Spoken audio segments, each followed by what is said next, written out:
gónadas como tal, a través del gallo nos refiere que vamos a hablar de la parte hormonal, ¿ya?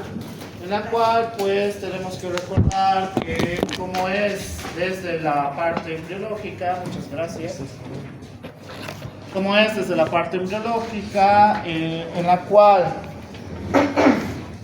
su formación final va a ser los óvulos y los espermatozoides. ¿Por qué?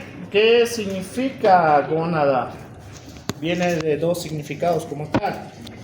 Significa semilla o familia, que es familia es la parte más antigua del griego, si no me equivoco. ¿Por qué? Ahora pensando un poquito, ¿por qué? ¿Por qué significa familia? ¿Por qué le decían significado gónada, familia? Ya el significado más actualizado es semilla. Crear familia. Porque en tiempos antiguos, pues, la única función más importante era para su descendencia, ¿ya? Tanto en el varón como en la mujer.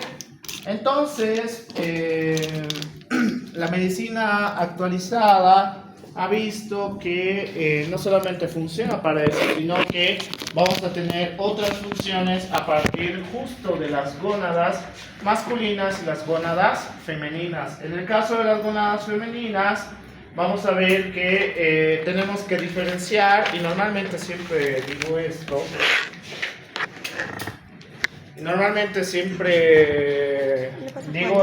porque el Dalton te lo refiere, Constanzo te lo refiere, Lippincott te lo refiere, en la cual pues tenemos que diferenciar sobre qué es sexo genético, sexo gonadal y sexo fenotípico.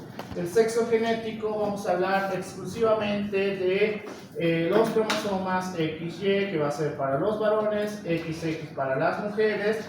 El sexo gonadal pues tiene que ver con la formación gonadal a través de los ovarios, a través de los testículos, que finalmente vamos a tener hormonas propiamente determinadas a través de cada sexo como tal, y el sexo fenotípico, que es las características físicas como tal, ya las características físicas. El Guyton, en su última actualización, te refiere y te dice esto, porque en este espacio no voy a hablar sobre creencias o cosas más actualizadas sobre qué es mujer o qué es varón, etcétera. Eso ya a mí no me interesa, la verdad, ¿ya? Vamos a hablar solamente a partir de este tipo 3 de sexo, que fisiológicamente es lo correcto, ¿ya? Ya si quieren ver otros temas de aspectos sociales, etcétera, etcétera, aquí no es el espacio. Solamente pues a partir del sexo genético que lo van a llevar en la parte de genética, obviamente nosotros vamos a tocar el sexo gonadal y cómo llegamos al sexo fenotípico. Entonces, ¿por qué es importante, y lo que refiere el Guyton, determinar el sexo gonadal? ¿Por qué? Porque a través de los estímulos que vamos a tener hacia los ovarios y hacia los testículos, vamos a tener la capacidad de formar hormonas. La capacidad de formar hormonas a partir de estos procesos nos van a dar funciones para la diferenciación a través del sexo fenotípico. ¿Ya? Eso es lo que nos refiere el Guyton y es lo único que nos debe importar cuando llevamos fisiología.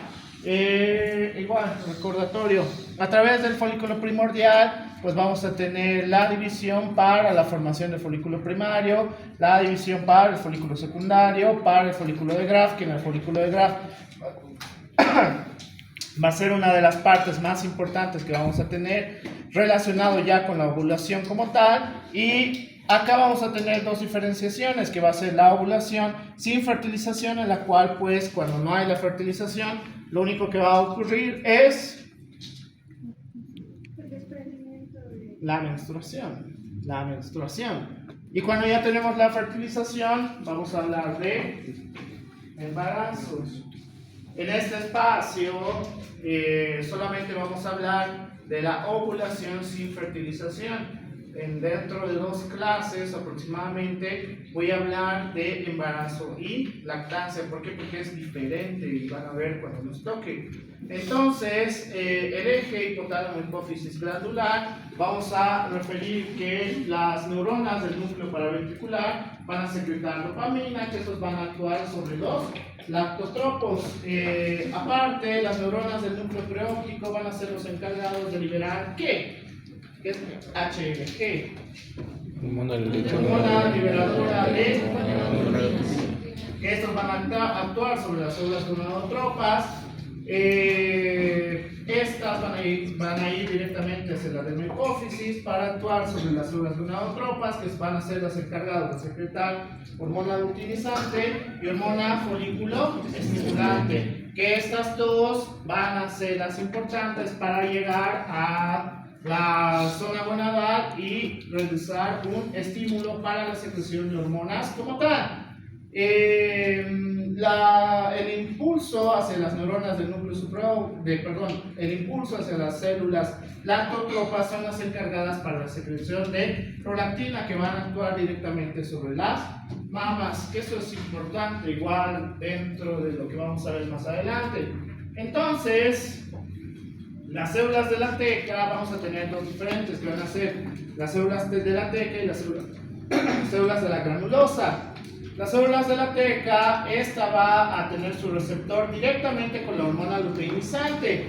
A través de la hormona luteinizante vamos a ver que vamos a tener un factor de conversión a través del ATP, gracias a la adenosina en su conversión para AMP cíclico, en la cual la hormona luteinizante va a aumentar la actividad del complejo enzimático separador de cadena lateral, y a través del colesterol, gracias a este complejo enzimático, vamos a tener la conversión en pregnenolona. Posteriormente a la conversión en progesterona, 17-alfa progesterona, y a partir de la 17-alfa progesterona vamos a tener las hormonas como tal, que vamos a tener la androstenediona y la testosterona, que estos van a ser los andrógenos secretados, muy similar donde lo habíamos visto la secreción de estas hormonas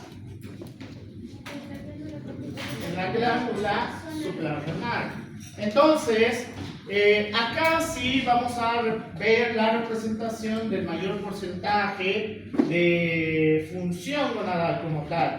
Entonces, las células de la granulosa, estas van a ser estimuladas por la hormona luteinizante, en la cual a través de la célula todo el proceso que habíamos tenido anteriormente en las células de la teca, pues con la formación de la testosterona y la androstenediona, a través de la unión de las células de la granulosa con la hormona folículo estimulante, vamos a ver que vamos a hacer una función similar de la conversión de ATP en AMP cíclico a través de la adenosina ciclasa, en la cual el AMP cíclico va a tener la capacidad de formación de aromatasa, que la aromatasa va a ser sumamente importante para la conversión en estrona y la conversión de estrona en estradiol.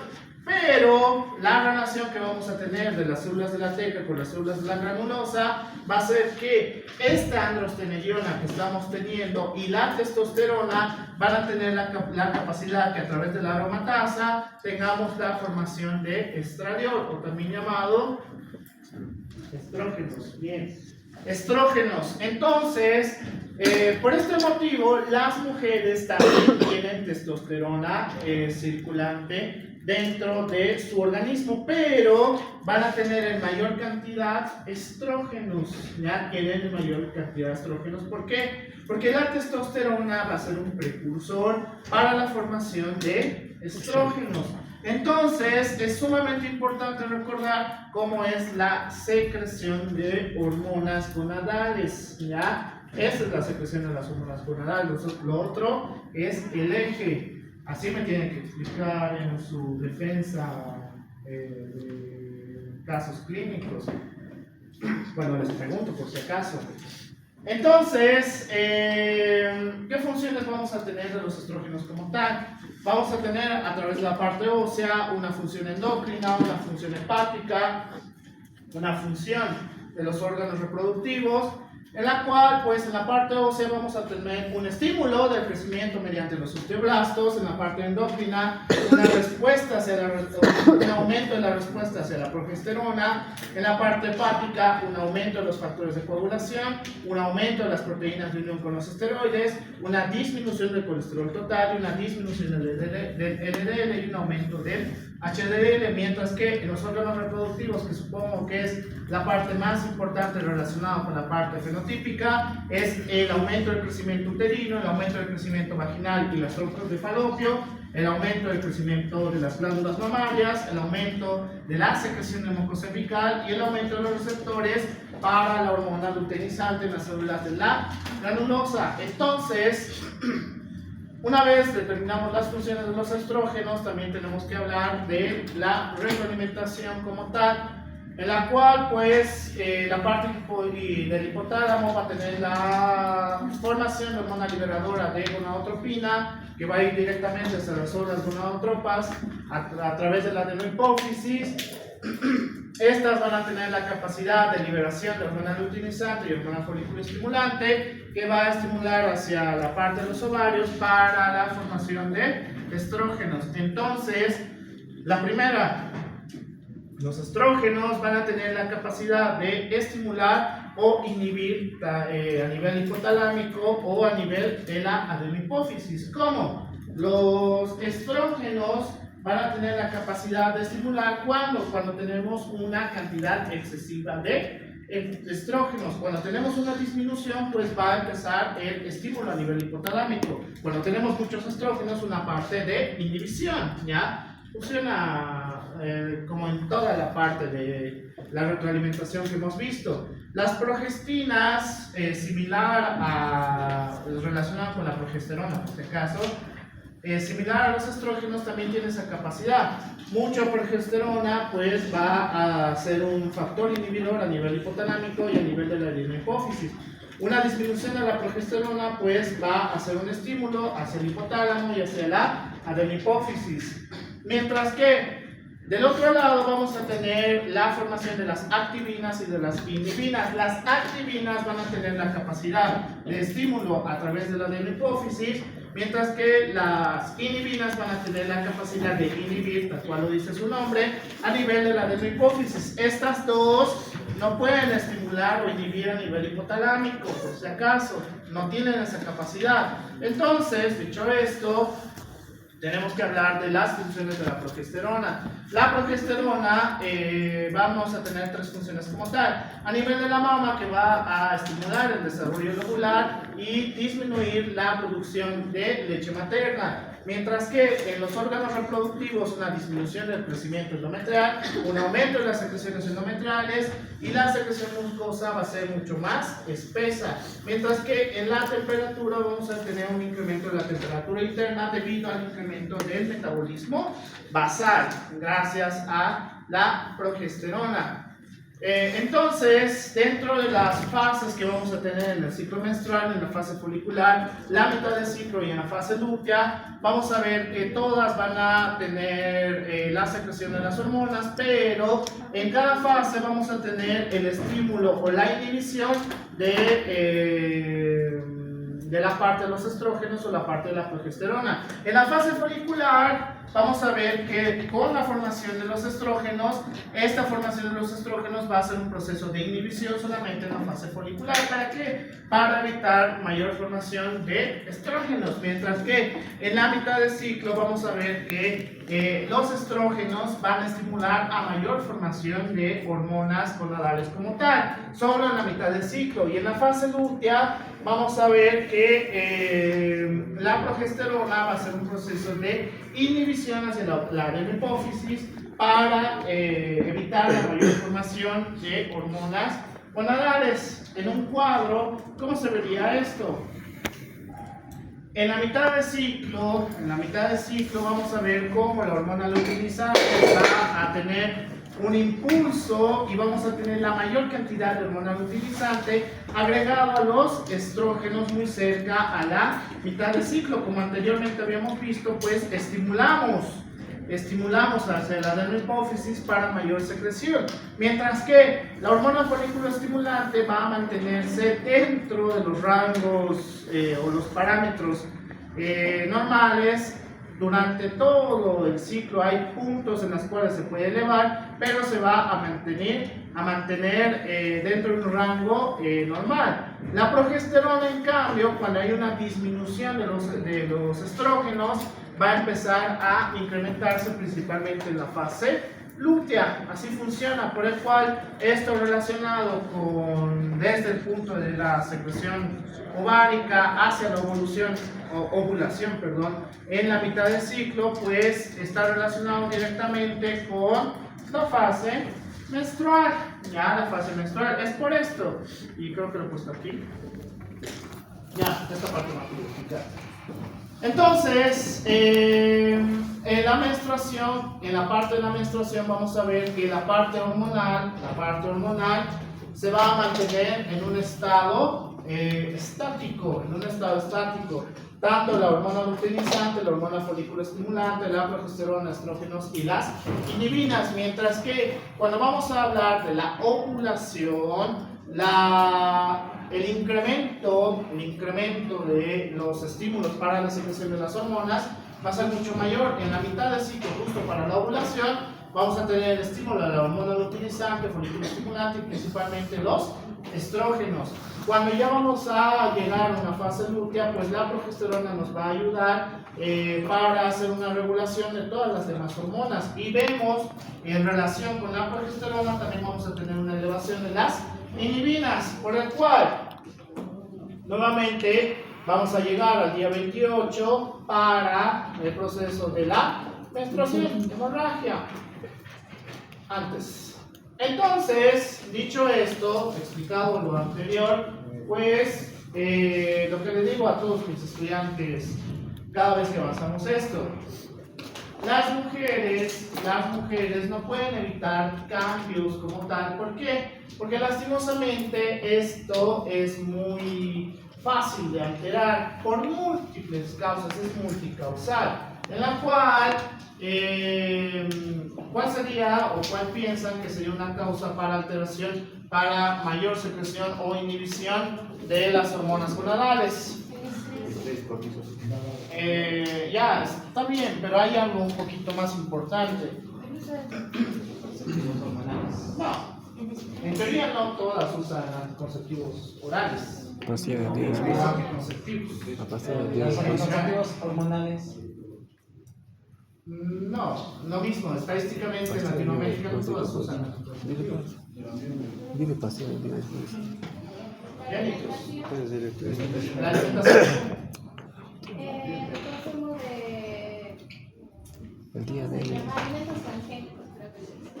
No tan específico, pero va más o menos por ahí. Recuerden que para la formación inicial de las células de la teca necesitamos el colesterol, muy similar a lo que habíamos visto en la glándula suprarrenal. Es decir, aquellas mujeres que tengan alteraciones nutricionales pueden tener también alteraciones gonadales, o sea, alteraciones hormonales. Es decir, por eso hay momentos en los cuales la secreción de los estrógenos y la secreción de la progesterona puede ser mucho mayor. ¿Por qué? Porque tienen una alteración nutricional como tal, en la cual pues el consumo es excesivo o el consumo es inadecuado. En aquellas mujeres pues que principalmente está relacionado con mujeres que hacen dieta vegetariana extrema o directamente dieta vegana, ¿ya? En la cual pues disminuyes la cantidad excesiva de colesterol que consumen y pueden llegar inclusive a ya no tener menstruación. ¿Por qué? Porque no hay el precursor para la formación de androstenediona, ¿ya? Entonces pues ahí vas a tener alteraciones. Por el cual no solamente es pensar, ya no tiene menstruación, debe ser una mujer feliz, sino que las funciones que habíamos visto a partir de la progesterona y a partir de los estrógenos, todas estas funciones van a empezar a alterarse, ya empiezan a alterarse. Entonces, lo que yo les digo a todos mis alumnos varones: si la mujer empieza a tener pues, trastornos a partir de factores nutricionales. Otros factores hormonales, como el factor estrés, también puede empezar a alterar esta parte del ciclo. ¿Ya? Es decir, si ustedes hacen putear a su mamá, a su hermana, a su pareja, a su amiga, a su compañera, justo cuando está en mitad de ciclo, pues esto puede empeorar, ¿ya? Puede ser mucho, mucho peor. Por eso las mujeres en contacto con la parte sentimental, entre comillas, lo que dice el Guyton, pues reaccionan hormonalmente, ¿ya? Reaccionan hormonalmente. ¿Por qué? Porque hay puntos en los cuales los estrógenos y la progesterona va a ser mucho mayor el estímulo en relación a otros días. Por ese motivo, pues las mujeres también deberían tener la capacidad de tener un factor de estrés limitado, porque si no puede afectar a nivel de la secreción gonadal. ¿Cuál es el problema o cómo se resume en este aspecto? Cuando tienen un mes horrible o un mes de mierda, puede empezar a crear alteraciones de la menstruación, en la cual pues se altera principalmente relacionado con la cantidad de secreción o de hemorragia como tal, o los días pueden ser más o pueden ser menos. ¿Cuál es el problema de la cantidad de hemorragia y la alteración de los días? Pues puede crear más dolor. Más dolor, es por eso que si han tenido pues, un mes complicado relacionado con la parte hormonal, por eso el ciclo menstrual en algunos puntos es intolerable el dolor, ¿ya? Mujeres, la explicación por qué les duele a veces más, porque a veces les duele menos. Está relacionado con la parte hormonal, con la hormona del estrés, ¿ya? Cuando están con una hormona del estrés a tope, a ustedes les afecta mucho más que a los varones. ¿Por qué? Porque el estímulo que vamos a tener hacia la glándula suprarrenal con las hormonas gonadales puede hacer que tengamos mayor secreción a nivel de los estrógenos y mayor secreción a nivel de la progesterona. Por este motivo te va a crear trastornos a nivel de del ciclo menstrual, ya que eso se resume en dolor por una fase inflamatoria, obviamente. Entonces, ¿qué es lo que se sugiere en las mujeres? Que desde la parte nutricional y desde la parte del factor estrés y principalmente, porque ya hemos aprendido hormona del estrés, también tengan un ciclo de sueño adecuado, ¿ya? ¿Por qué? Porque todos estos factores van a afectar al ciclo menstrual, afectan al ciclo menstrual, cuando se desvelan, cuando no se alimentan adecuadamente y cuando tienen mucha cantidad de estrés acumulado, ¿ya? Ya sé que los varones somos como simios, y es fácil estresar a nuestro medio externo, pero pues también tienen que saber cuándo, cómo y dónde. No presten atención pues si están en su fase de simiana o su pareja o sus hermanos o qué sé yo. Que eso igual tiene que ver con hormonas, por si acaso, varones, que eso lo vamos a llevar